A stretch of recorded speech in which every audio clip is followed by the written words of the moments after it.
Dans cette édition, nous irons à Bouna, dans la région du Boukani. Le calme a commencé à revenir après les violents affrontements entre communautés Koulango, Lobi et Peul. L'appel au calme lancé par les autorités a été entendu. Le ministère des Ressources animales et halieutiques travaille pour accroître la production des éleveurs de volailles.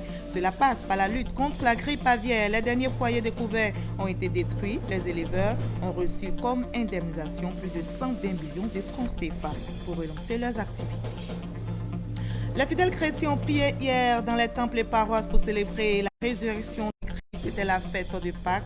La fête continue. Aujourd'hui, lundi de Pâques, les fidèles chrétiens méthodistes du village de Blocos à Copodi et ceux d'Anoumambo à Makori se sont retrouvés pour célébrer le retour de Jésus en Galilée. Les terroristes ont frappé hier au Pakistan, jour des fêtes de Pâques. Au moins 72 personnes ont été tuées dans un Pâques. À Lahore, plusieurs femmes et enfants ont trouvé la mort dans l'attaque.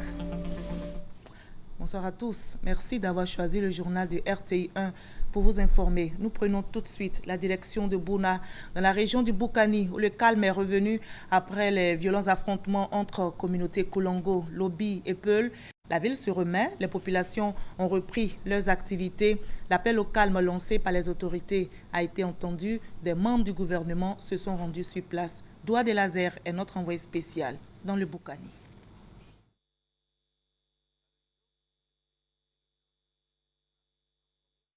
Camp de réfugiés. Plusieurs familles, en majorité Peul, sont internées. Des affrontements sanglants entre les communautés Lobi, Koulango et Peul dans la localité. Le jeudi, à 13h, on assise à la maison en train de manger. On a attendu le coup de feu dans notre cour. On a couru, venir nous confier avec le préfet. Tout ce qu'on fait, en tout cas, on veut retourner à la maison s'il n'y a rien. Selon la Croix-Rouge, plus de 1500 personnes sont enregistrées sur ces sites d'accueil depuis le début de cette crise intercommunautaire. Une situation humanitaire critique qui ne laisse indifférentes les autorités gouvernementales et onusiennes. 10 000 tonnes de riz, 2 000 litres d'huile et 50 sacs de sel ont été offerts par le ministère de la Solidarité, de la Cohésion sociale et de l'indemnisation des victimes pour la prise en charge de ces nombreux déplacés. La première impression que nous avons, c'est que la calmie est revenue. Et je pense que ça, c'est très positif. Il y a beaucoup de personnes qui se sont déplacées par sentiment d'insécurité.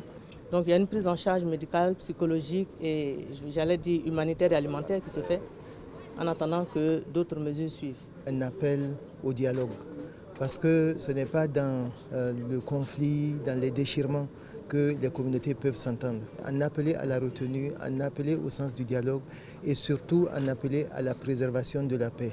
Toutes les agences du système des Nations Unies sont mobilisées pour accompagner et renforcer les efforts du gouvernement. La situation sécuritaire dans les villages reste encore la plus grande inquiétude des populations. Mais le chef d'état-major général des forces républicaines de Côte d'Ivoire rassure. Où nous allons déployer une section. Ensuite, nous allons patrouiller partout dans les campagnes pour marquer notre présence. Nos instructions sont fermes, désarmer systématiquement tous ceux que nous allons trouver avec des armes. Tirer sur un individu, sur un homme, mais vous allez vous expliquer devant la justice. La représentante spéciale du secrétaire général de l'ONU pour la Côte d'Ivoire, Aïchatou Mendaoudou, et les membres du gouvernement Kabanyale et Mariatou Kone, les autorités politiques et administratives de Bouna, ont rendu visite au roi du Boukani et au chef des lobbies. Objectif, les inviter à s'impliquer dans la résolution du conflit qui a fait déjà plusieurs victimes et de nombreux dégâts matériels. On en arrive à l'un des titres de cette édition. Le ministère des Ressources animales et halieutiques travaille pour accroître la production des éleveurs de volailles. Cela passe par la lutte contre la grippe aviaire. Les derniers foyers découverts ont été détruits, mais les éleveurs n'ont pas été abandonnés. Le ministère des Ressources animales et halieutiques, avec ses partenaires, vient de les indemniser. Les éleveurs ont reçu plus de 120 millions de francs CFA pour relancer leurs activités. Thomas Kissambi. Quand les principaux acteurs du monde de l'élevage de volailles en Côte d'Ivoire et la tutelle se rencontrent en milieu de semaine, sous le regard de partenaires techniques et financiers, la nouvelle est plutôt bonne cette fois. Surtout après l'apparition de foyers de grippe aviaire observés en 2015. L'indemnisation des éleveurs touchés par la destruction des produits de ferme. L'État de Côte d'Ivoire veut tenir ses promesses. convaincu que la clé du succès de la lutte contre la grippe aviaire et ses effets ravageurs reste l'indemnisation par cet autre signal après celui de Bouaké. Le ministère des Ressources animales et halieutiques et ses partenaires veulent rassurer les éleveurs et les amener à adopter des comportements citoyens. Ceux qui ont pensé qu'en délocalisant leur ferme ailleurs ou même leur volaille vont trouver la mort, aujourd'hui sont en train de regretter. Parce qu'ils avaient pensé qu'on n'allait pas procéder à l'indemnisation. Mais nous sommes dans la République d'Alassane Ouattara. Lui, il a dit. Plus de 120 millions de francs CFA composés de chèques allant de 300 000 à près de 13 millions de francs CFA sont donc distribués au profit de la centaine d'éleveurs touchés dans le district d'Abidjan et Grand Bassam. Une des principales sources de protéines animales consommées en Côte d'Ivoire. La production nationale de la volaille est de 40 000 tonnes. Elle devrait atteindre les 60 000 tonnes d'ici à 2020 pour permettre au pays de réduire son taux d'importation en la matière. Le directeur de l'Institut Pasteur de Paris vient de séjourner à Abidjan. Il est venu s'imprégner des réalités et des performances de l'Institut Pasteur de Côte d'Ivoire. L'Institut de Paris, a-t-il promis, va appuyer celui de Côte d'Ivoire à travers des formations et stages pratiques au bénéfice des agents. On en sait plus avec Konipa Gassoro. Le plateau technique de l'Institut Pasteur de Côte d'Ivoire présenté au ministre de la Santé et de l'Hygiène publique. L'Institut Pasteur est un établissement biomédical de référence dans la recherche et l'analyse des virus, bactéries et autres microbes. Des recherches ici permettent de faire face aux épidémies et limiter ainsi les risques de contagion. Reçu par la ministre Raymond Goudou Kofi, le directeur de l'Institut Pasteur de Paris a tenu à rassurer le gouvernement ivoirien. Son institut entend contribuer à la formation des agents de l'Institut Pasteur de Côte d'Ivoire, à travers des formations et des stages pratiques à Paris, en France. Nous avons évoqué le soutien de Madame la Ministre à l'Institut Pasteur de Côte d'Ivoire, l'Institut Pasteur d'Abidjan, et le soutien également de l'Institut Pasteur de Paris à cet institut, avec les progrès qui ont été réalisés.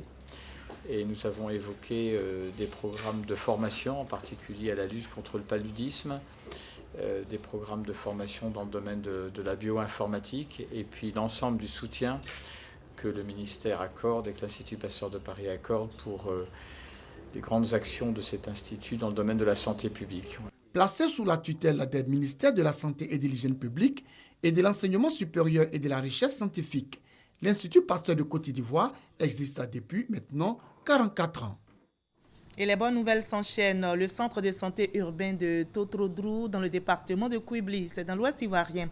Ce centre vient de recevoir une ambulance médicalisée d'une valeur de 76 millions de francs CFA. C'est un don du gouvernement ivoirien qui devrait mettre fin aux souffrances des populations qui transportaient les malades et les femmes enceintes sur des motos. F. Boué.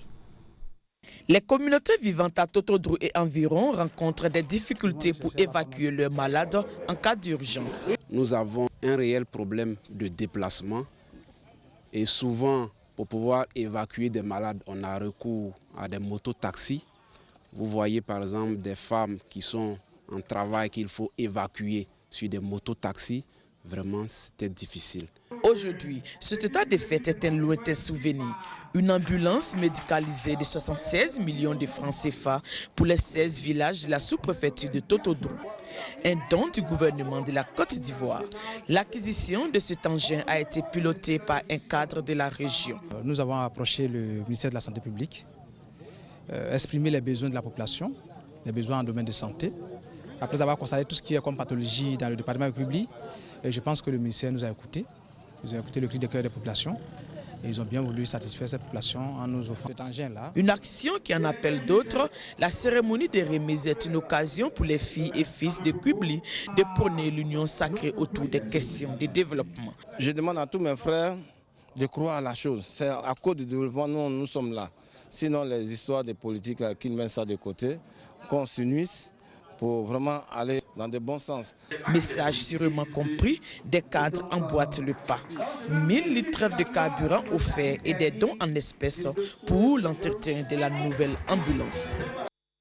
Le programme des Nations Unies pour l'environnement a achevé son étude sur l'évaluation environnementale post-conflit en Côte d'Ivoire. L'étude a été menée à la demande du ministère ivoirien de l'Environnement et du Développement durable.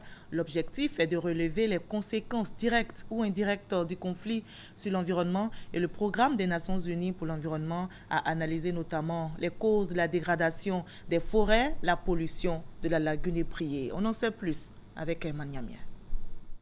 La crise post-électorale qu'a connue la Côte d'Ivoire a occasionné de lourds impacts sur l'environnement. Selon le rapport d'évaluation environnementale post-conflit, publié en septembre 2015, l'environnement du pays présente un tableau peu reluisant. Entre autres, l'état de déforestation avancée du couvert forestier, la pollution accentuée de la lagune ébriée et les graves conséquences environnementales de l'activité minière nationale. Cette matrice, dont la forêt, les parcs nationaux et la lagune ébriée, ont servi de support à cette étude menée par le PNUE, Programme des Nations Unies pour l'environnement. Très heureux de la réception qui a été faite du rapport, que le gouvernement vienne lui-même avec ses propositions et selon les propositions qui seront faites, le PNUE sera très heureux de travailler, d'apporter son soutien technique aux différents projets et également son soutien dans l'obtention de financements, qu'ils soient bilatéraux ou multilatéraux. Selon le ministre Alakwadio, des projets seront très prochainement soumis au PNUE et à différents partenaires pour apporter une réponse appropriée à la situation. Nous allons identifier des projets qui peuvent immédiatement être mis en œuvre. Nous allons essayer donc de solliciter l'expertise du PNUE et d'autres partenaires, identifier les sources de financement potentielles. La Côte d'Ivoire présente le plus haut niveau de biodiversité, le plus grand réseau lagunaire de la sous-région et bien d'autres richesses environnementales qui jouent un rôle important dans la prospérité du pays. L'Autorité nationale de régulation des marchés publics vient de mettre en place de nouvelles mesures pour améliorer le système des marchés publics en Côte d'Ivoire. Le nouveau cadre réglementaire a été débattu lors d'un séminaire à Grand-Bassam. L'objectif est clair, promouvoir la bonne gouvernance. Le système des marchés publics a évolué. Signe de cette évolution, le renforcement du cadre réglementaire avec un amendement du Code du marché public. Redéfinition de la notion de marché public, nouveau seuil de passation, facilitation pour accessibilité des petites et moyennes entreprises sont entre autres changements notables dans la commande publique. L'enjeu de ce séminaire initié par l'Autorité nationale de régulation des marchés publics est de vulgariser les nouvelles mesures prises par le gouvernement ivoirien pour un meilleur encadrement des opérations de passation des marchés. Le changement, il a deux niveaux. Au niveau des services déconcentrés, il y a le seuil pour passer les appels d'offres qui a changé, qui est passé de 30 millions à 100 millions. Les collectivités sont restées à 30 millions. Mais en dessous de 30 millions, comme en dessous de 100 millions pour les services déconcentrés, les procédures sont réglementées. Nous les appelons des procédures simplifiées, mais les procédures sont réglementées, d'autant plus qu'il s'agit des deniers publics. Le défi aujourd'hui pour tous les acteurs de la commande publique est le respect du nouveau cadre réglementaire pour la bonne gouvernance dans les marchés publics. Toutes les dépenses de l'État sont codifiées, toutes les dépenses de l'État sont réglementées. Alors ça veut dire que nous nous mettons dans une position d'application de ces mesures pour que l'argent de l'État, l'argent du contribuable soit bien utilisé dans notre région. Le séminaire de Bassam est la 8e étape d'une tournée d'information et de sensibilisation des acteurs en région initiée par l'ANP depuis le 16 février. Clou de ce périple d'Abou le 31 mars prochain. Les présidents des conseils d'administration des structures publiques et privées de Côte d'Ivoire ont désormais leur association. L'association vient de naître. Elle a été constituée dans la capitale politique ivoirienne, Yamoussoukro. Notre confrère de RTI Boaké, Kader Sogodogo, nous en dit plus. Les conseils d'administration sont des administrateurs qui veillent au bon fonctionnement de tout un système. Il y a à la fois le président et celui qui veille au quotidien par une présence plus assidue que celle des autres administrateurs à l'observation et à l'observance aussi des mesures édictées par le conseil d'administration. Les présidents du conseil d'administration étaient récemment à Yamoussoukro en assemblée générale constitutive pour mettre en place une association. Objectif, créer un cadre formel d'échange, de réflexion, de solidarité et de coopération pour la performance dans l'exercice de la fonction des PCA.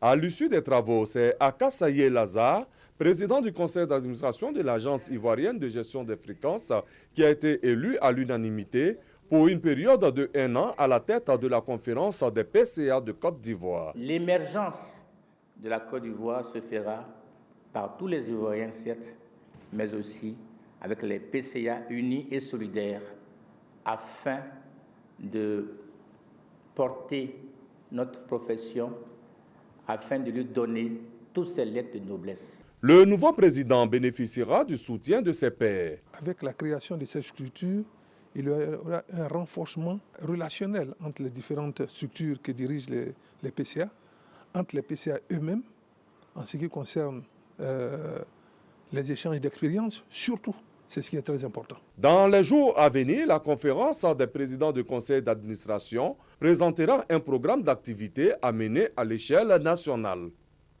Nous partons maintenant pour le Haut-Sassandra en compagnie de notre reporter Hamza Diaby qui a suivi la tournée du secrétaire général du RDR. Amadou Soumaoro est allé à la rencontre des militants des localités d'Issia, de Vavois et de Zoukoube. Objectif de cette tournée, remobiliser les militants en vue de futures échéances électorales. Depuis quelques jours déjà, la direction du Rassemblement des Républicains envoie à travers la Côte d'Ivoire plusieurs délégations pour entretenir les militants. Le secrétaire général par intérim du parti, lui, était dans le Haut-Sassandra. Notre objectif, c'est de permettre au chef de l'État de continuer sa mission, de permettre à Alassane Ouattara, dans l'harmonie, rassemblé autour de lui, de faire de notre pays un État émergent à l'horizon 2020. Pour cela, il faut que le RDR soit fort. Il faut que le RDR continue d'être le premier parti de Côte d'Ivoire. D'Issia à Vavois, en passant par Zoukoube, le message d'Amadou Soumaoro était le même. Dans les semaines à venir, nous allons procéder à la décoration de tous les militants et de tous les militants qui se sont donnés afin que nous puissions être où nous sommes aujourd'hui. À cette nouvelle, bien accueillie par les militants, le secrétaire général par intérim ajoute la mise en place sans délai d'un fonds de microfinance pour financer les projets des militants. Des militants toujours prêts à aller plus loin pour leur parti. En effet, souhaitons-nous que vous vous mettiez à disposition des 7 sous-préfectures d'Issia du matériel roulant aux fins de faciliter leur déplacement et partant de booster encore plus efficacement le travail entrepris. Kiomba est venu donner une nouvelle feuille de route et qui fait en sorte que nous repartons confiants et nous savons que les enjeux futurs, nous les gagnerons haut les mains. À chacune des étapes, une réunion a été organisée entre Amadou Soumaoro et les structures locales du parti afin d'aplanir tous les différends et définir clairement les objectifs. Le département d'Agny-Bilekro bénéficie depuis quelques années de nombreuses réalisations, infrastructures modernes et équipements des centres de santé, des écoles. À cela s'ajoute la réfection de la route internationale de l'Est et la promotion des cadres du département, des actions à l'actif du chef de l'État. Et bien, le Royaume du Diablin a organisé une cérémonie de reconnaissance au président ivoirien. Mamadou Kwasi.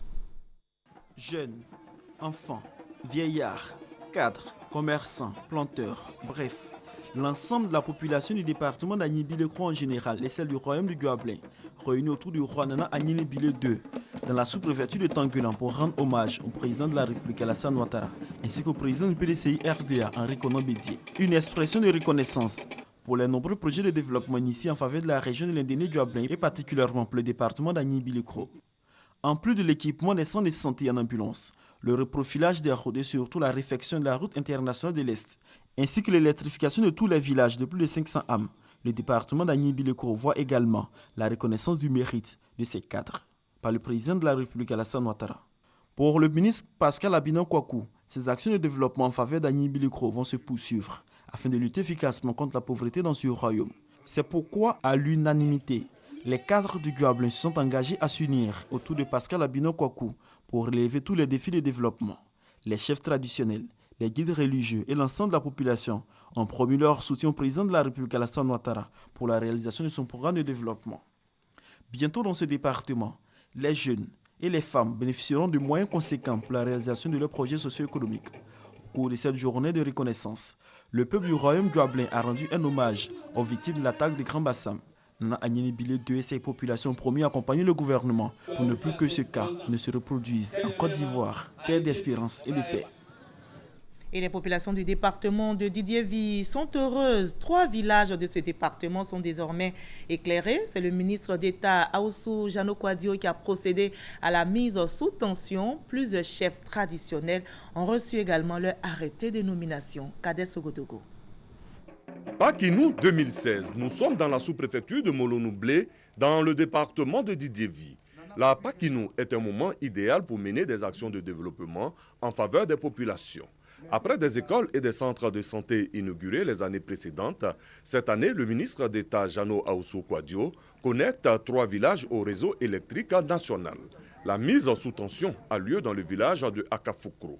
Cette action a été rendue possible grâce au conseil régional du Bélier. Pour le ministre d'État Jano Aoussou Kwadio, les élus et les cadres de nos régions doivent être au service de leur communauté. L'essence de la politique, c'est de se mettre au service d'une communauté. C'est tout un idéal, c'est servir. Avant la mise sous tension électrique, Nanan Kofi Miezan Alphonse à Likessou et Nanan Kona Yao à Sakri ont reçu leur arrêté de nomination en qualité de chef de village en présence du ministre d'État Jano Aoussou Kwadio. Voilà, donc hier, dimanche 27 mars, les fidèles chrétiens ont célébré la fête de Pâques. La fête continue. Aujourd'hui, lundi de Pâques, les fidèles chrétiens méthodistes du village de Blocos à Cocody et ceux d'Anoumambo à Makori se sont retrouvés pour célébrer le retour de Jésus en Galilée après sa résurrection. Le compte rendu de ces festivités avec Ayman Niamien. Chez les fidèles méthodistes de Côte d'Ivoire, le lundi de Pâques est un jour tout aussi symbolique que le dimanche de Pâques. Il marque le retour de Jésus en Galilée après sa résurrection. Quand Jésus part là où il a commencé le travail, il donne rendez-vous à ses disciples. C'est en Galilée que nous allons nous retrouver. Donc la tradition méthodiste a retenu cette journée de lundi de Pâques pour ensuite revivre dans un moment la passion de Christ, sa résurrection. Pour marquer ce moment important, une fête est organisée à Blocos. Des dispositions pratiques sont prises pour assurer sa réussite. Un uniforme est même imposé. Et à la cuisine, les femmes s'affairent à proposer les meilleures recettes pour accueillir les hôtes. On a fait du poisson braisé, du poulet braisé. Comme entrée, on a fait un plateau de terrine et du poisson belle-vue. La préparation terminée, tous les plats convergent vers le lieu de rassemblement. Comme il est de tradition, les fidèles méthodistes du village d'Anoumambo sont les invités de leurs frères de Blocos. Entre Anoumambo et Blocos, c'est une tradition que chaque 2 ans, une des églises se déplace vers l'autre. Dans toutes les communautés de l'église méthodiste unie Côte d'Ivoire, ce lundi de Pâques est mis à part pour célébrer effectivement cette résurrection. Nous sommes particulièrement heureux parce que ça montre l'esprit de partage que le Christ nous a enseigné pendant son séjour sur terre. Au-delà de l'aspect festif, ces rencontres sont une occasion pour traduire la communion fraternelle qui règne entre les 2 villages et aussi au sein de la communauté méthodiste. Voilà, pour célébrer cette fête de Pâques qui marque la résurrection du Christ, les chrétiens ont prié dans les temples et paroisses. Nos reporters ont suivi la célébration à Alépé, Méagui, Tanou et Sakassou. La paroisse centenaire Sainte-Anne de Grand Alépé a célébré dans la ferveur la résurrection du Christ Sauveur à l'occasion de la Pâque, les samedi 26, dimanche 27 mars 2016. Au cours de cette messe, le père Richard Kwame Bilé a exhorté les fidèles chrétiens à la réconciliation, à la paix et au courage, et surtout à rester debout face à la terreur et à la barbarie. Il insiste en disant qu'il faut rechercher en premier les réalités d'en haut, qui signifient vivre avec générosité, avec l'esprit de service, avec une grande attention aux besoins du prochain. Vivre d'une manière vraiment digne du Christ qui a donné sa vie pour sauver l'humanité. Aux jeunes, le père Richard Kwame Bilé a demandé de tourner le dos à la facilité et à la paresse, parasite de la richesse et du bien-être social. Le père a fini par prier pour les victimes de Grand Bassam et pour la Côte d'Ivoire en général, pour que le pays continue sa marche vers le progrès. À la paroisse Saint-Ignace de Méagui, la fête de Pâques a été célébrée dans la ferveur spirituelle. Passé les moments de communion avec la chorale Saint-Augustin, les fidèles catholiques ont suivi le culte dirigé par le vicaire de la paroisse, Joseph Kouadio. Dans son homélie, l'homme de Dieu a instruit ses fidèles sur le sens spirituel de la Pâque, à savoir l'amour du prochain. Chacun peut se poser ces questions.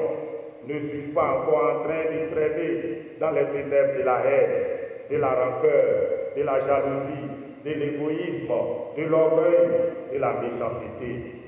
Par sa vie, il ne peut pas passer à côté du don de soi pour ses frères humains. Cette célébration est également une invitation à un renouvellement d'esprit et un état de piété, selon le vicaire Joseph Kouadio. Lui et ses fidèles ont également fait des prières pour une paix durable en Côte d'Ivoire. À Tanou-Sakassou, dans le département de Bouaké, la célébration de la fête de Pâques a été un moment de retrouvailles et de réflexion axé sur le développement de ce village. Au cours de cette célébration, plusieurs actions sociales ont été posées en faveur de la population. Il s'agit entre autres de la mise en place d'un fonds de garantie pour la prise en charge des jeunes et des femmes à travers la réalisation d'activités génératrices de revenus et d'une campagne de vaccination contre la méningite, du dépistage du diabète et de la distribution des déparasitants. Une opération qui a concerné plus de 3000 personnes vivant dans ce village. Cette initiative des cadres de Tanou-Sakassou, soutenue par le maire de Cocody, Ngo Mathias, est saluée par leurs parents. Une opération de planting d'arbres et une compétition de football masculin et féminin a mis fin à ces 3 jours de festivités. Changeons de sujet pour parler de lutte contre le terrorisme. La lutte se renforce. Les États sahélo-sahéliens accordent leur violon. Ils veulent renforcer efficacement leur coopération pour venir à bout du terrorisme. Théodore Zouzou, Sylvie Touré. Comment renforcer la coopération en matière de sécurité et lutter efficacement contre le terrorisme et les différents conflits dans l'espace sahélo-sahélien? La préoccupation est au cœur de ce conclave. Les 28 pays de la communauté des États sahélo-sahariens, SENSAD, et leurs différents partenaires financiers vont s'accorder sur la mutualisation des politiques de lutte contre l'insécurité transnationale qui sévit dans la sous-région. Nos pays et nos régions sont de plus en plus confrontés à des phénomènes tels que la criminalité transnationale organisée, la circulation illicite et la prolifération des armes de tout calibre, le terrorisme et l'action des forces obscures telles que AQMI, Daesh, etc., les velléités sécessionnistes et les rébellions contre l'autorité de l'État. Selon Ibrahim Sani Abani, secrétaire général de l'organisation panafricaine, et Sedki Sobi, ministre égyptien de la Défense, la coopération sécuritaire est plus que jamais nécessaire. Il est établi que ces phénomènes ignorent les frontières et aucun État ne peut durablement s'en prémunir seul. Il faut une réponse collective, concertée et coordonnée. Il n'y a aucun doute que le terrorisme et l'extrémisme présentent une menace très forte qui s'est propagée à travers les continents. La SENSAD, constituée de 28 pays, est créée depuis 1998. Elle a fait de la sécurité une priorité et a inscrit à son agenda un projet d'accord sur la coopération sécuritaire et un mécanisme de prévention, de gestion et de règlement de conflits. Et on l'a appris aujourd'hui aux États-Unis d'Amérique. Des coups de feu ont été entendus ce lundi des Pâques à Washington. Le Congrès américain, la Maison-Blanche ont été bouclés. Un policier a été légèrement blessé. Mais pour Washington, il s'agit d'un incident isolé et non d'une menace à la sécurité. Il était soupçonné d'être le 3e homme de l'attentat de l'aéroport de Bruxelles. Mais finalement, Faisal Chefou, arrêté jeudi dernier, est désormais libre, faute d'indices suffisamment probants selon le parquet fédéral belge. Les enquêteurs ont établi que ce n'est pas l'homme au chapeau. Les recherches sont donc toujours en cours pour retrouver le suspect de cet attentat de Bruxelles, dont le bilan s'est alourdi. On déplore au moins 35 morts. 4 personnes ont succombé à leurs blessures 6 jours après l'attaque. Le bilan précédent faisait état de 31 morts. Les terroristes frappent partout. Hier au Pakistan, au moins 72 personnes ont été tuées dans un parc à Lahore. La communauté chrétienne qui célébrait la fête de Pâques a été principalement visée. La plupart des victimes étaient des femmes et des enfants. Hier dimanche, les djihadistes ont encore frappé. La petite ville de Lahore au Pakistan a fait l'objet d'un attentat suicide faisant 72 morts et plus de 300 blessés. Cette attaque revendiquée par les talibans de la faction Jamaat ou Ahrar a ciblé la petite communauté chrétienne de cette ville alors qu'elle célébrait la fête de Pâques. L'explosion s'est produite sur une aire de stationnement à proximité de l'église. De nombreux enfants et plusieurs femmes figurent parmi les victimes et le bilan pourrait encore s'alourdir les jours à venir. C'était un commentaire de Michel Digré en sport. Après la victoire 1-0 face au Soudan ici à Abidjan, les éléphants de Côte d'Ivoire se préparent pour le match retour. Ils sont arrivés à Khartoum. Ils jouent demain donc contre les crocodiles du Nil du Soudan en match retour des éliminatoires de la CAN 2017. Et bien pour le match de demain, espérons une victoire pour nos champions d'Afrique. C'est ici que l'on s'arrête ce soir. Merci à vous tous de votre aimable attention.